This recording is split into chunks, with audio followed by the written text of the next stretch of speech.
Olá a todos, e aí pessoal? Então vamos então dar a continuidade sobre, tá aqui ó, sobre liberdade, igualdade, fraternidade, subdivisão 4.2.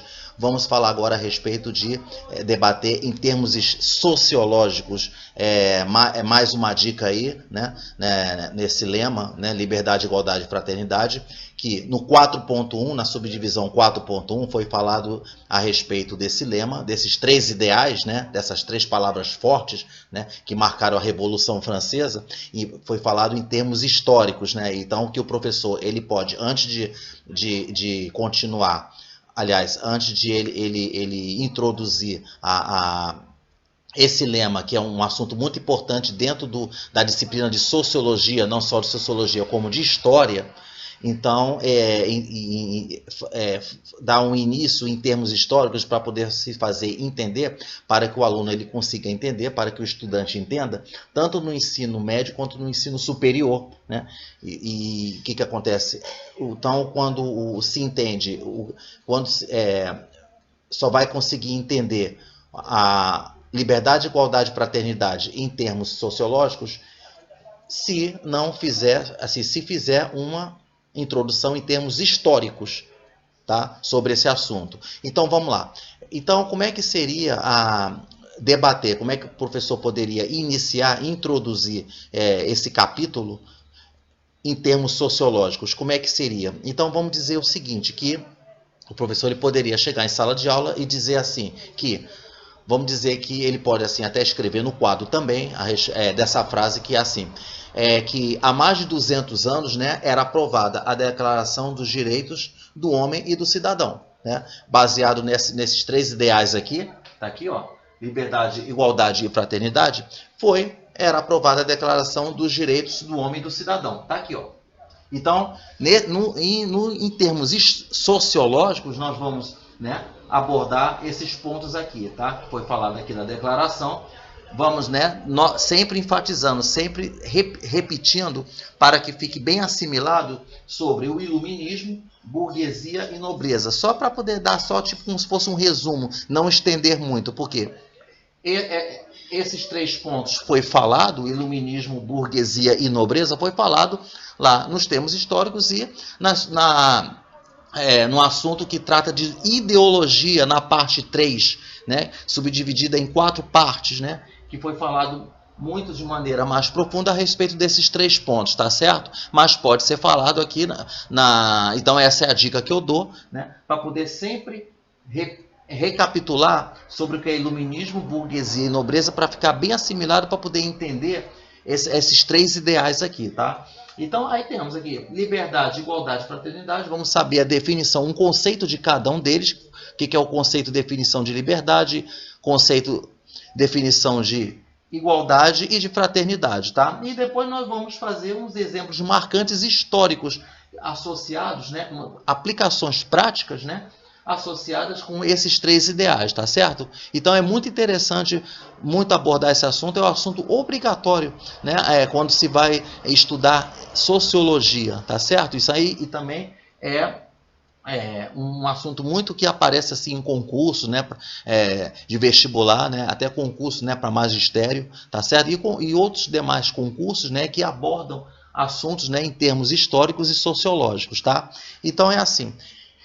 Vamos ver então. Então o que acontece, né? Então o lema, né? Então o lema ele foi assim apresentado pela primeira vez durante a Revolução Francesa, tá? Então este lema ele é associado com a Revolução Francesa e por sua vez associado, tá aqui ó, ao iluminismo, tá? Então você vê que o iluminismo, o que acontece, né? Que vamos dizer assim que era a gente chamado assim, né? Alguns autores chamam o ano das luzes, né? O ano luz, vamos dizer assim, porque o iluminismo ele questionava o poder ilimitado do rei e da igreja, que é relacionado a isso aqui, ó, na parte aqui de nobreza, tá? Que é relacionado com o absolutismo, que foi falado muito na subdivisão 3.4 e nas outras subdivisões também, tá? Então, o que acontece, né? Então, se você pegar esse termo aqui, liberdade, aqui, ó, se nós pegarmos esse termo liberdade, então, o que seria liberdade, né? Se a gente fosse querer o professor, ele chegar em sala de aula lá, ele está ali debatendo e perguntando para os alunos, assim, perguntar para os alunos, qual é a ideia que você tem de liberdade? Então, qual é a ideia que você tem a respeito de liberdade, tá? Então, se a gente falar assim, que a liberdade, né, vamos ver, ela era entendida como as liberdades individuais, né, como o direito à propriedade, um exemplo, né, direito à propriedade, liberdade de expressão e de ir e de vir, né? Você tem a liberdade de expressão e a liberdade de ir e de vir, tá? Então você tem a escolha, né, da própria religião e o modo de vida, né? Então isso é a ideia de liberdade que se passa em termos sociológicos, tá? Então quando você tem agora tá aqui de igualdade aqui, o que acontece? Então, quando você tem essa ideia de igualdade, né, você pode dizer que, vamos dizer que a igualdade era a igualdade política, né? O que é a igualdade política que a gente fala assim, né? Vamos dizer que seria o mesmo conjunto de leis para todos, tá? Então, o que acontece? Agora, quando você tem fraternidade, tá aqui, ó. Quando você tem aqui fraternidade, o que acontece? Então, a fraternidade, né, era o cuidado com os mais pobres e desvalidos, né? Ter um mínimo de dignidade para todos os franceses, né? Porque a gente fala todos os franceses porque esses três ideais iniciaram lá na Revolução Francesa, tá? Então você vê que em termos de ideologia, se a gente for voltar lá, né, por termo de ideologia, que é o conjunto de ideias, vamos dizer assim, né? O lema representava as três ideias básicas dos revolucionários, né? Então a gente fala assim, que o lema, né, segundo eles lá, na época, né, então o lema apontava apenas duas alternativas. Então você tinha duas alternativas, ou os três ideais ou a morte, né, que eles, segundo eles lá, segundo documentos, né, históricos, que falavam a respeito disso, né, dava essas opções, essas alternativas, tá? Então você vê que no final do século XVIII, né, foi pegando uma pontinha ali, né, voltando uma pontinha de termo histórico, bem brevemente mesmo. Então, se você fala assim, que no final do século XVIII, né, o absolutismo, tá, que estava em franca decadência na Europa, né? Então, lembrando que absolutismo, aí o professor, novamente, ele pergunta para os alunos, o que é o absolutismo, né? Sempre teimando ali, né? Sempre assim sendo, entre aspas, paranoico, né? Porque o professor ele tem que ter esse jogo de cintura para ficar sempre sendo repetitivo, botar sempre na cabeça do estudante, e facilita para o que o estudante, né, na hora ali de estudar, né, de ficar fazendo um resumo, né, para o dia de prova, né, e isso aí, mas isso aí depois das provas, de tanto você ficar enfatizando ali, o aluno nunca ele nunca vai esquecer. Ele nunca vai esquecer, porque você está sempre instalando sempre coisas repetitivas, né? Sempre sendo enfático o tempo todo, tá? Então você vê que, vou falando, né, que então o absolutismo estava em franca decadência na Europa, né? Então, lembrando que absolutismo, o que acontece? Ele defendia que um monarca, né, o que é o monarca? É o rei, né? Deve ter o poder absoluto, tá lá, o poder absoluto. O que acontece, né? Então, o que é o absolutismo, né? Então, vamos lá. Aí você fala para o aluno, vamos lá, pessoal, lembrando o que é absolutismo, né? Então, absolutismo, né, ele é uma forma de governo que prezava pelo poder absoluto do monarca, né? E surgiu para atender, né, as demandas da nobreza feudal e da burguesia. Tá aqui, ó. Que era da nobreza aqui e da burguesia, tá? Então, o que acontece, né? Só que a burguesia, você vê que ele detinha somente o poder econômico, né? E não tinha poderes políticos como a monarquia, o rei, o absolutismo tinha, tá? Então a burguesia só detinha o poder econômico apenas, né? Então, aí se perguntar, então lembrando, gente, o que é a nobreza feudal? Então, vamos lá, o que é a nobreza feudal, né? Vamos recordar o que é a nobreza feudal, não? Então, era composta pelos senhores feudais, né? Lá naquele assunto que fala em termos históricos, que é o feudalismo, tá? Eram composta por senhores feudais, né? Que obrigavam escravos, né, e camponeses a prestarem serviços pesados, né? Então, você vê que, portanto, então a nobreza feudal, tá aqui, ó. Então, você vê que a nobreza, né, feudal, né, era uma das três classes sociais do feudalismo. Era uma das três classes sociais do feudalismo. E lembrando, quais eram as outras classes, né, sociais do feudalismo? Então lembrando, então vamos lá. Você tinha a nobreza feudal, né? Quais as outras classes? As outras classes era o clero, né? O clero, o que é o clero? Lembrando que o principal membro era a Igreja Católica. Por isso que eu havia falado ali, né, que a Igreja, né, e o rei, eles tinham os poderes, né, absolutos, né? Vamos dizer assim. E qual era a terceira classe social que você tinha dentro do feudalismo, né? Era os servos, justamente os servos, né, que é a classe mais baixa, e os camponeses, tá? Então, se você for também fazer uma recordação, né, do que é burguesia, para ficar bem claro a respeito, para você ficar bem por dentro de liberdade, igualdade e fraternidade, então vamos lembrar lá que a burguesia, vamos lembrar? O que é a burguesia, né? Então você vê que a burguesia, ele era a classe social dominante do sistema capitalista, né? E formada por proprietários de bens ou capitais, né? Então você vê que na Idade Média, né, como eram esses burgueses na Idade Média, né? Recordando, eram os comerciantes, tá? E durante a Revolução Industrial, era quem? Os banqueiros e os empresários. Então você tinha ali, durante a Idade Média, né, antes da Revolução Industrial, quais eram os tipos de burgueses que você tinha? Eram os comerciantes, né? E quando veio a Revolução Industrial, né, na Inglaterra, né, no Reino Unido, o que você tinha lá dos burgueses, né? Você tinha os banqueiros e os empresários, tá? Então você vê, e hoje, aí a gente fala assim, como é que seria a burguesia hoje, né? Como é que seria a burguesia de hoje, atualmente, né? Então, se você faz uma pergunta dessa para os estudantes, para a turma, vamos ver, né? Botar a cabeça deles para funcionar, fazer eles desenvolverem, né, o debate que o professor, né, proporciona dentro de sala de aula quando vai entrar num assunto desse, né? Como é que seria a burguesia de hoje, né? Então, a burguesia em dia são todos aqueles que têm alguma propriedade privada. Tem alguma propriedade privada que visa a obtenção de lucro, tá? Então, o que acontece, né? Um exemplo, né, de propriedade privada, de pessoas de propriedade privada, vamos dizer, burgueses, vamos dizer assim, né? Dá um exemplo, né? Seriam donos de loja, né? E empresários também fazem parte da burguesia, né? Porque, e você vê que a burguesia, ela não era bem vista assim pela nobreza feudal, né? Naquela época, né? Então agora você vê que com a queda do absolutismo, né, a ideologia liberal tá aqui, ó. Então veio o iluminismo, tá aqui, ó. Então a ideia liberal iluminista, né? Então a ideia liberal iluminista já se espalhava por todo o continente, tá? Espalhava por todo o continente, né? E os burgueses tinham um poder econômico, né?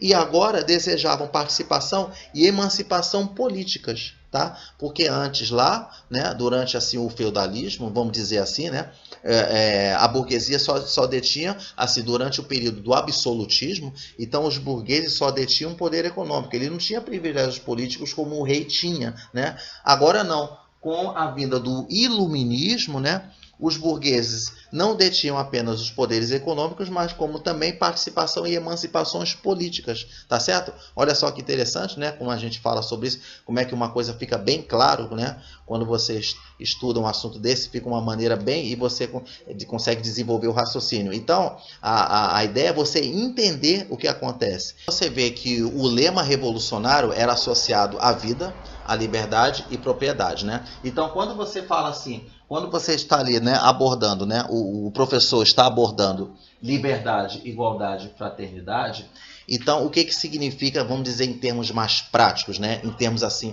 mais informais, né, é que o lema revolucionário, né, ele era associado à vida, à liberdade e propriedade, né? Propriedade, porque a gente fala assim hoje em dia associado com o conceito de burguesia de hoje, né? Que é associado com o direito à propriedade privada, por isso que a gente fala mais assim em termos de propriedade, tá? Então você vê que, né, na época, voltando lá à época lá do absolutismo, apesar de atualmente, né, estar associado à religião, muitos reis na antiguidade exigiam o dízimo, né, de seus povos, tá? Isso significa que após a queda do absolutismo, tá? Significa que o dízimo, né, foi prontamente abolido também, tá? Foi também abolido, né? Então, lembrando que na época do feudalismo, né, a igreja era uma das classes feudais, tá? E mesmo assim, o rei também exigia também, não só a igreja, mas o rei também, ele exigia o dízimo de seus povos, tá? Então, você vê que além do dízimo, o que foi abolido também, além do dízimo, né? Foi abolido também o direito, né, divino do rei, tá? Foi abolido o direito divino do rei. Então você vê que a partir daí, né, o poder passaria a emanar do povo. Tá? O poder passaria a emanar do povo. Né? Isso foi um importante passo, né, na luta pela soberania do indivíduo em busca de suas, tá aqui, ó, em busca de suas liberdades. Tá bom? Então vamos ver aqui. Se a gente for ali pegar o primeiro artigo, né, da Declaração Universal dos Direitos Humanos, então vamos lá, o professor está ali falando, está lá a respeito disso, né? Aí vamos dizer aqui, está aqui, ó, a respeito disso, aí ele pode falar assim para a turma, turma, vamos pegar ali, vamos fazer uma conexão aqui, eu quero que vocês pesquisem para mim, tá lá, ó, com a busca aqui, né, a tecnologia, né, na palma da mão, tranquilo ali, faz ali a busca, vai lá, aí pede, ó, turma, vamos ali, acesse o celular de vocês, quem tiver com a internet, né, com os dados, né, em atividade, em ativos, então vamos ali pesquisar o que diz o primeiro artigo da Declaração Universal dos Direitos Humanos, né, e aí, porque aí quando na hora que ele for pesquisar, o que acontece? Primeiro, né, o professor pede para o aluno pesquisar e pede para um deles, ou dois ou três deles, lerem a respeito, né, o que está ali abordando ali no primeiro artigo da Declaração Universal dos Direitos Humanos, né? Ele vai ver que vai conter ali esses três ideais, que é liberdade, igualdade e fraternidade,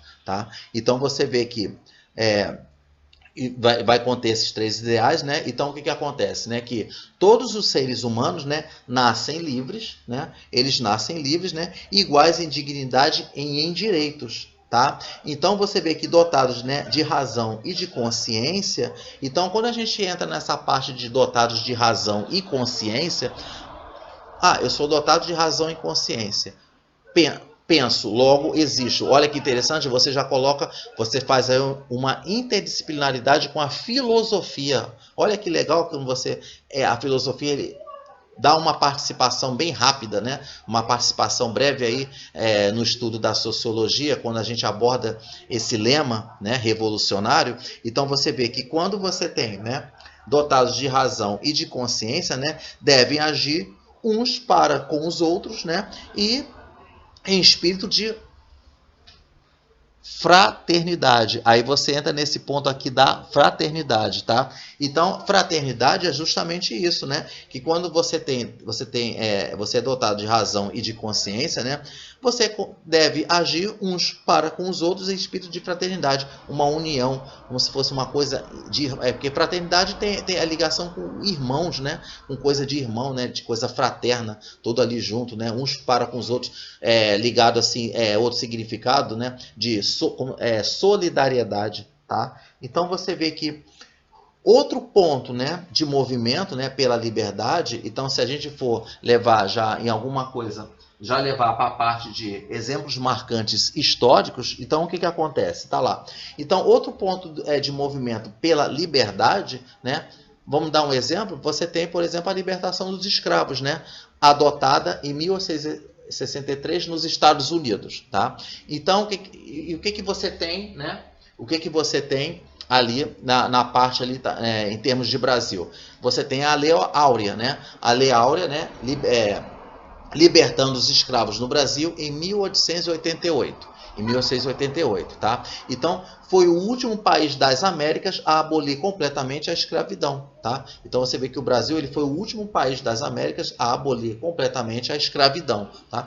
Vamos ver outros exemplos, né? Outros exemplos em relação, tá aqui, ó, à liberdade, né? Qual outro exemplo que você tem? Assim, se você for, né? Quando você tem esse ponto ali embaixo, que é exemplos marcantes históricos, né?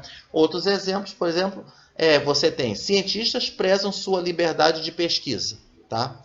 Então, os cientistas eles prezam sua liberdade de pesquisa. Então, pesquisar, né, o que achar mais importante, né? Então, no caso dos professores, né, que vamos dizer, o que os professores prezam? Os professores eles também prezam a liberdade de ensino e poder organizar e dar aulas da maneira que acharem melhor. Então, o que isso significa aqui? Quando o professor ele aborda um assunto, pode ser professor de sociologia, de filosofia, de matemática, física, química, língua portuguesa, inglês, né, e história, geografia. O que acontece? Não só professores de ensino médio, ensino fundamental, mas de ensino universitário, o que acontece? Quando ele está ali abordando qualquer tipo de assunto ali e sente que a turma não entende a matéria, então a dificuldade que acontece, né, de grande parte dos estudantes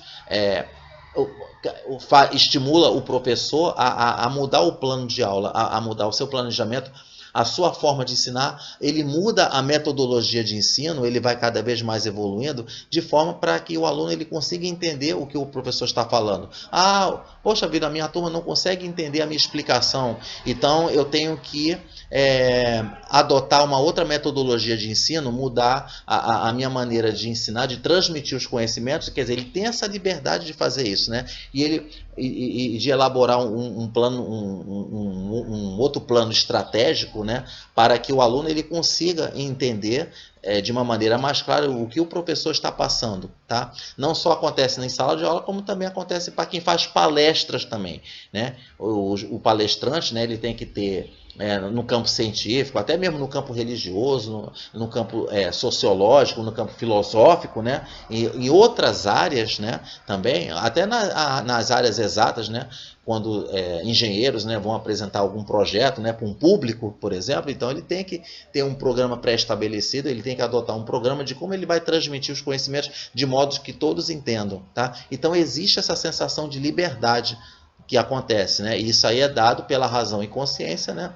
Então ele tem que ter vamos dizer assim, dotes filosóficos para poder conseguir ter todo esse jogo de cintura para transmitir os conhecimentos, tá? Então você vê que vamos ver, quando você fala assim, né, de direitos humanos, né? Quando você tem na Declaração dos Direitos do Homem e do Cidadão, tá? Tá lá. Aí está escrito aqui, há mais de 200 anos, está ali. Então, o que acontece? Direitos humanos, né? Direitos humanos, então, quando você fala de direitos humanos, então vamos sair, então, de liberdade e vamos agora para igualdade. Tá aqui. Então, quando o professor ele já vai falar de direitos humanos, ele tem que estar logo associando com igualdade, tá? O que significa aqui? Então, direitos humanos tem a ver com a igualdade, tá lá. Então, todos devem ser tratados igualmente, né, perante as leis que tratam de direitos e deveres. Tá ali. Quando vai ali pesquisar, você vai fazer a pesquisa, tá aqui, né? Você vai fazer a pesquisa e está lá escrito isso, né? Então, o que acontece? Então, se uma lei impõe, né, que não se deve fazer discriminação de gênero, de religião, o que mais, né? De nacionalidade, né? De etnia ou de características físicas, né? Ela deve ser aplicada da mesma maneira para todos, né? Então, para todos. Então, se uma lei impõe isso, né? Que não se deve fazer discriminação, né? De gênero, de religião, de etnia, né? De nacionalidade, de características físicas, tem que ser aplicada da mesma forma para todo mundo. Tá? Por exemplo, e as possibilidades, né, a deficientes físicos, né? Então, e as possibilidades a deficientes físicos, né? Como seria, né? Então, por exemplo, os deficientes físicos, vamos dizer assim, eles podem se locomover para todos os lugares, né? Como as pessoas que não têm essa deficiência, né? Da mesma forma que as pessoas não têm essa deficiência, né? Claro que existem as limitações, tá? Então você vê que você nota, né, o rebaixamento, né, das calçadas ou da instalação, né, de plataformas móveis, né, e escadas, né, em locais, né, onde não há elevador, né, para uso por cadeirantes. Então, o que acontece? Então, uma outra manifestação dos direitos humanos, né, é reconhecer que preferência sexual, né, é um assunto extremamente pessoal. Tá? Então, vamos supor. Então, se duas pessoas, né, do mesmo sexo, né, resolvem viver juntas para sempre, né, devem ter os mesmos direitos civis, né, de que duas pessoas de sexos diferentes, né, que tenham a mesma intenção, né.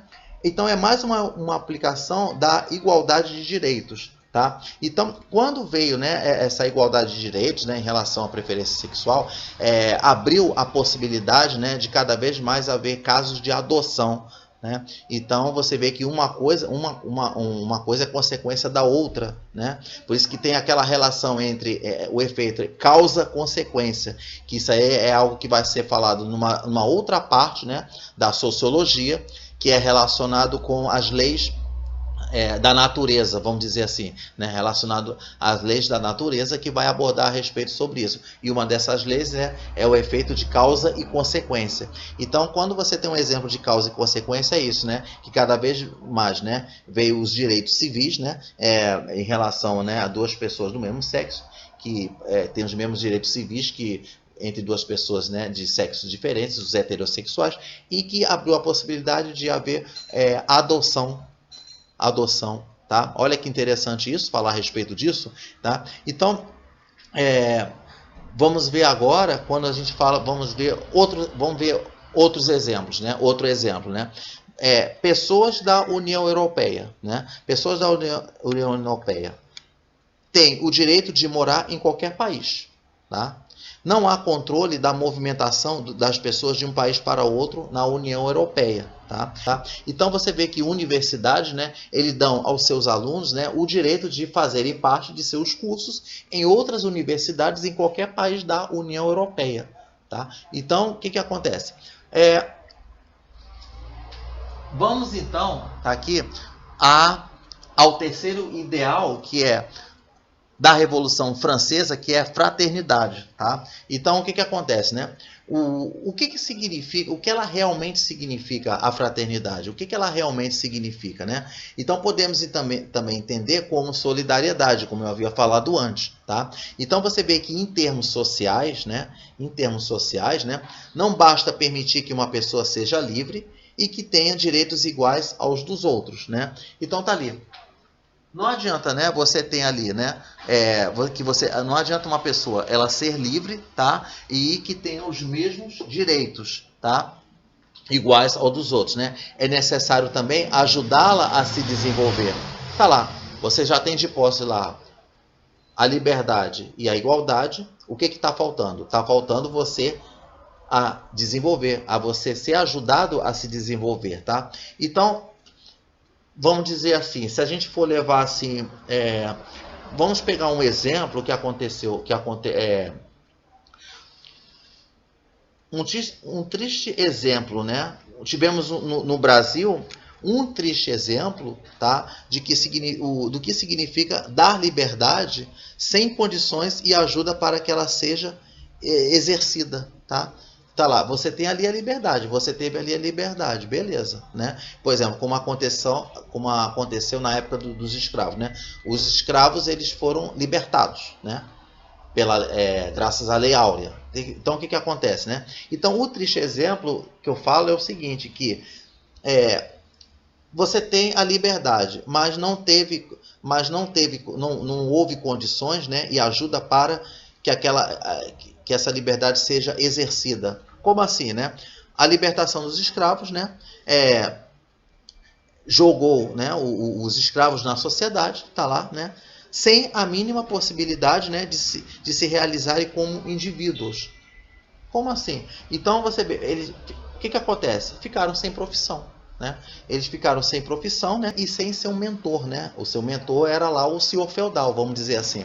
Eles ficaram sem seu mentor, né? Que apesar de muitas vezes, né, não tratados com dignidade, mas o que o mentor, né, o senhor feudal, né, davam aos escravos? Pelo menos dava aos escravos alimentação e moradia, né? Mesmo não ter sido eles tratados com dignidade, mas eles recebiam de seus mentores, né, os senhores feudais, alimentação e moradia, tá certo? Então, pessoal, é assim então você vê que fraternidade, solidariedade significa ajudar quem tem necessidade de ajuda, vamos dizer, tá?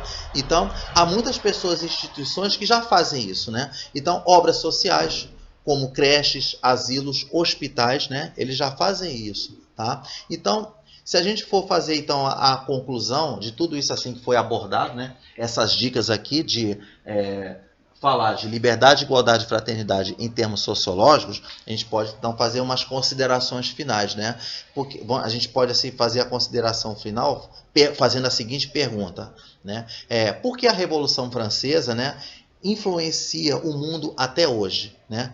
A Revolução Francesa que aconteceu lá ali no final do século XVIII, né? Toda essa mudança que veio o iluminismo, né? Aí veio a queda do absolutismo, tá? Então a gente faz essa seguinte pergunta: por que a Revolução Francesa ela influencia o mundo até hoje? Ou seja, influencia até hoje a nossa maneira de pensar e viver, né? Então, liberdade, igualdade, né, e fraternidade, né, ele marcou o final do século XVIII, né, na Europa. Então, se hoje vivermos, né, em um regime democrático em que todos são considerados iguais perante a lei, aí o que acontece? Aí falamos de regime democrático, democracia. Aí pode ali voltar, o professor ele pode recapitular na parte dos tipos de ideologias sociais, econômicas e políticas que você encontra democracia, você encontra comunismo, socialismo, né, meritocracia, tudo ali. Então, nas partes relacionadas ao estudo de ideologia, na parte 3, então o que acontece? Né? Então, se hoje vivermos, né, em um regime democrático em que todos são considerados iguais perante a lei, né, na parte de igualdade, então agradeça a multidão francesa, vamos dizer assim, a multidão francesa que se rebelou, né, contra o reinado de Luís XVI, né, e tentou colocar na prática o lema de liberdade, igualdade e fraternidade. Tá? Então, durante séculos, né, você vê que o rei ele tinha o controle de todas as decisões econômicas, políticas, né, e era sustentado ideologicamente pela igreja. Tá? Então, a igreja, né, aí que você tinha lá a nobreza, né, dono de terras e de títulos, né, que eles mantinham com seus privilégios, né, passados de pai para filhos. Né? Então, quando existia essa ideia da nobreza, tá aqui, ó, da nobreza, então o que acontece? Né? Então, todas assim, propriedades de terras, né, de títulos, né, e todos aqueles privilégios políticos, né, então eles passavam de pais para filhos, né, que dava apoio político e militar ao regime, né, ao regime monárquico, tá? Então você vê que a maioria da população tinha que trabalhar, pagar impostos e sustentar esse tipo de modelo produtivo, tá? Então, mas tudo isso, né, não acabou, né, naquela época, né, esse modelo produtivo, né, que era proporcionado pela igreja, né, pela nobreza, né, pelo absolutismo, né. Então, graças ao, né, o movimento aqui humanista, né, do iluminismo, aí com a vida da liberdade, igualdade e fraternidade, então todo esse modelo produtivo, né, ele foi abolido, né, teve a queda do absolutismo, tá? Então, pessoal, então esse foi a subdivisão 4.2, tá?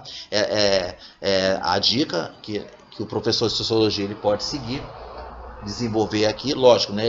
O próprio professor de sociologia ele vai fazer o seu próprio desenvolvimento, vai elaborar a sua própria metodologia de ensino, né? O que, novamente, que eu sempre falo, né, na maioria das minhas apresentações, que eu apenas dou as dicas de como o professor ele pode abordar esse assunto liberdade, igualdade e fraternidade em sala de aula. E cabe a ele depois, né, a coletar algumas dicas que eu apresento e ele desenvolver da própria maneira dele, tá certo?